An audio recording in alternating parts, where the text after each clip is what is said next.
I just want to mention some of what I was calling the second tier philosophers. I was just talking about Thomas Reid, and by second tier, it's not to say that their ideas nor their arguments, nor their philosophy is second rate. It's not like the minor leagues. It's just today they are less well recognized by the intellectual community in general.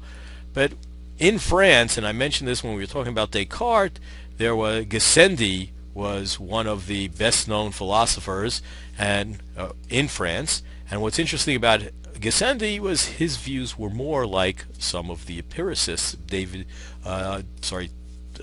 Thomas Hobbes in particular. Very well known philosopher. Arnaud, I might have mentioned earlier, Arnaud was really certainly not a second-rate philosopher, not a second-rate mind.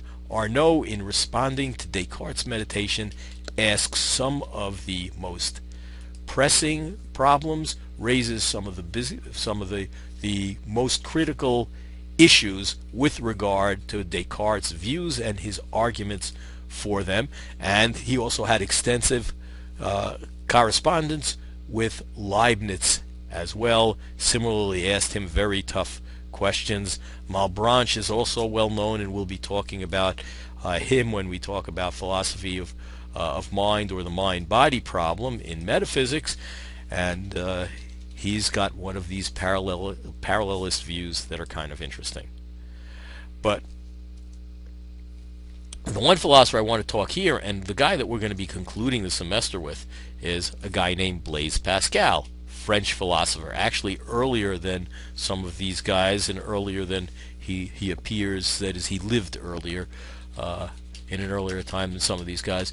And because he's really best known for his work in mathematics. He's a pioneer in probability theory.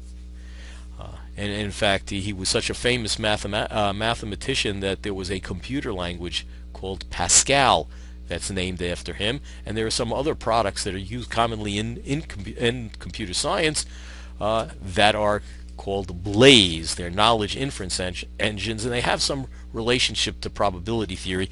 And it got its name because of Pascal's really pioneering work in getting probability theory started.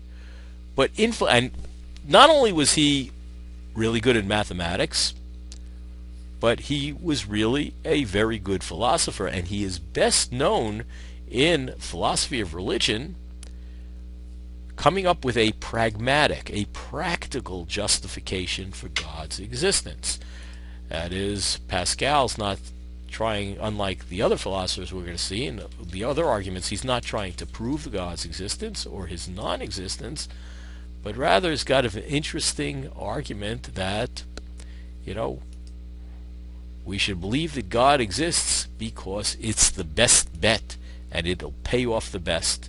So if you're going to Aqueduct or you're going to a casino in Atlantic City to bet on God's existence, Pascal thinks he can give us good reasons for betting in that way. That is, betting on God's existence.